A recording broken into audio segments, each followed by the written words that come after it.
আসসালামু আলাইকুম, স্বাগতম জানাচ্ছি নতুন একটা ভিডিওতে। কেমন আছেন সবাই? আশা করি সবাই ভালো আছেন। আমি খুবই ভালো আছি, কারণ আমি আছি হচ্ছে মদিনার হাটে। হাট মানে কি জানেন? হৃদয়। মদিনার হাট মানে হচ্ছে যে মসজিদ আল নববী। মসজিদ আল নববী মানে হচ্ছে মহানবীর মসজিদ, আর এটাকে এই কারণেই হার্ট অফ মদিনা বলা হয়েছে আর কি। এটা আসলে অনলি শুধুমাত্র যে একটা মসজিদ তা না, এটার সাথে জড়িত আছে পুরা ইসলামের ইতিহাস, অনেক কিছুই জড়িত, যার মাধ্যমে ইসলাম প্রতিষ্ঠিত হয়েছে। উনি এই যে মসজিদের নববীর ভিতরে একটা সবুজ গম্বুজ আছে, ওখানে শুয়ে আছেন। আর এই মসজিদ অ্যাকচুয়ালি সবুজ গম্বুজের কারণেই বিখ্যাত। তো এখানকার প্রতিটা কারুকার্য, প্রতিটা স্ট্রাকচারাল ডিজাইন, সব কিছু মানে যে এই যে উপরের ছাতাগুলোর ডিজাইন প্রত্যেকটা খুবই সুন্দর।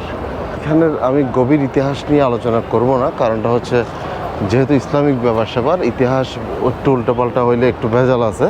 তো বেসিকলি বললে মানে ইসলামের প্রতিষ্ঠাতা রাসূল সাল্লাল্লাহু আলাইহি ওয়াসাল্লাম মানে সমগ্র মুসলিম জাতির মডেল। ওনার শেষ জীবনের বেশ কয়েকটি বছর এই মদিনাতেই ছিলেন।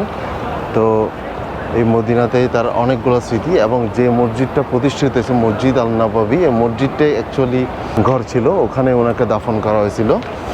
তো মদিনা হচ্ছে সৌদি আরবের পবিত্রতম একটি শহর এবং পবিত্র স্থান। ওয়ার্ল্ডের দ্বিতীয় বৃহত্তম মসজিদ এবং দ্বিতীয় পবিত্রতম স্থান এটা।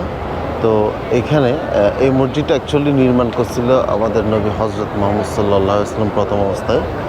পরবর্তীতে বিভিন্ন খলিফা রাজাদের দ্বারা সম্প্রচারণ এবং সংস্কার করা হয়েছে, এবং এরপরে কিছু যে ক্ষমতা আসছে তারাই আর কি এটা এখনও পর্যন্ত পরিচালনা করতেছে।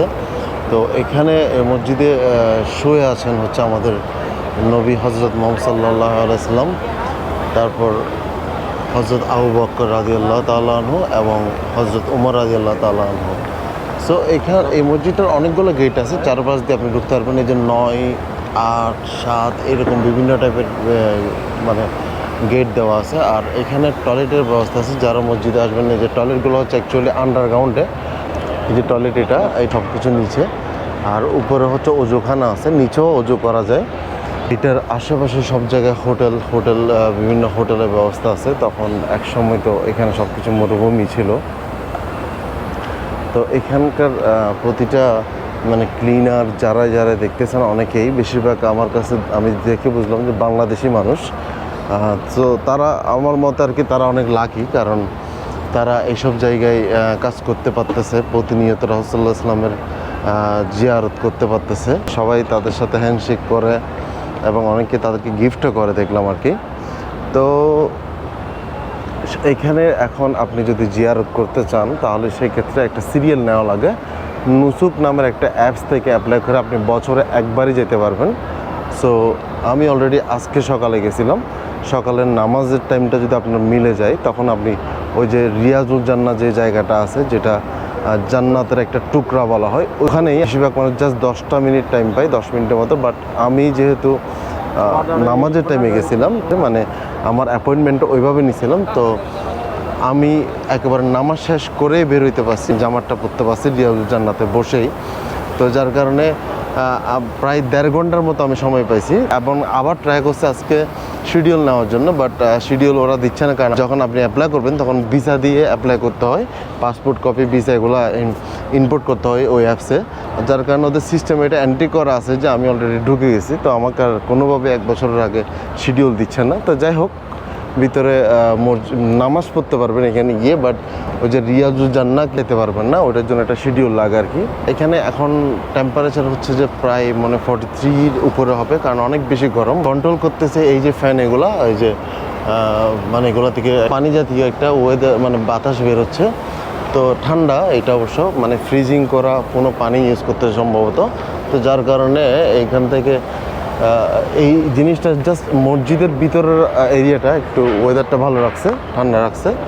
মসজিদের আশপাশটা দেখাইলাম। এখানে আসার আগে অবশ্যই ইসলামের ইতিহাসগুলো একটু জেনে আসবেন, কারণ এটা অন্যান্য জায়গার মতো এমন না যে আপনি মানে না জেনে যাওয়ার পর আস্তে আস্তে এটা এক্সপ্লোর করবেন, যতই দেখবেন তত ভালো লাগবে, এমন না। এখানে হচ্ছে যে আপনি যখন আগে থেকে ইনফরমেশনগুলো যে আমাদের ইসলাম মানে প্রতিষ্ঠিত কীভাবে হয়েছে, রাসূল সাল্লাল্লাহু আলাইহি ওয়াসাল্লামের জীবনী, এই জিনিসগুলো আপনার মোটামুটি যদি জানা থাকে তাহলে আপনার দেখবেন যে অনেক ভালো লাগবে, কারণ প্রতিটা জায়গায় প্রতিটা স্পটে এখানে আপনার মানে স্মৃতি, এই ইতিহাস জড়িত। তো যার কারণে আপনার ওই ইতিহাসের সাথে যখন আপনার জানার সাথে মিলে যাবে, তখন আপনার জিনিসগুলো অনেক বেশি ভালো লাগবে।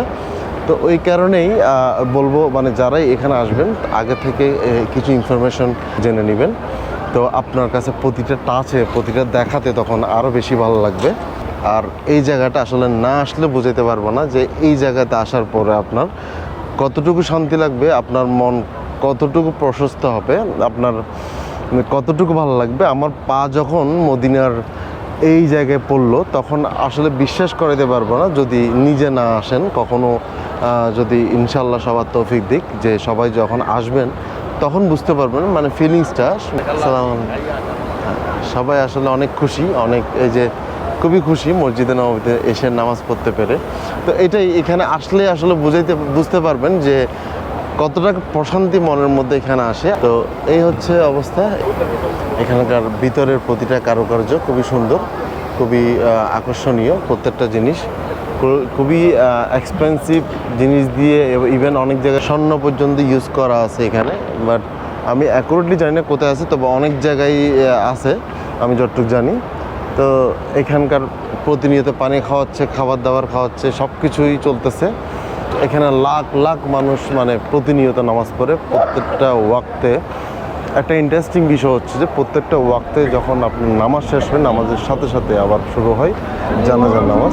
2014 সালে আসছি, তখনও দেখলাম, এখনও দেখতেছি, সবার কাছেই শুনি যে জানাজার নামাজ প্রতি ওয়াক্তে মানে থাকবেই, এটা বন্ধ নাই। তো প্রত্যেকটা সালাতের সাথে সাথেই আবার এখানে জানাজার জন্য দাঁড়ায় যাওয়া হয়।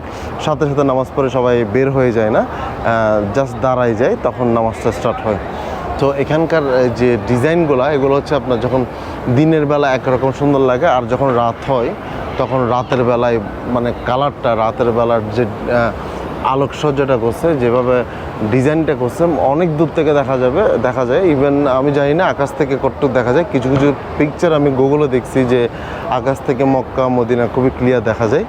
আমার কাছে মনে হচ্ছে যে খুবই আকর্ষণীয় ডিজাইন দিয়ে করা বিধায় এখানকার জিনিসগুলা আমি অ্যাকচুয়ালি যখন রাতের বেলা দেখছি তখন মানে খুবই আকর্ষণীয় লাগছে, খুবই সুন্দর লাগছে।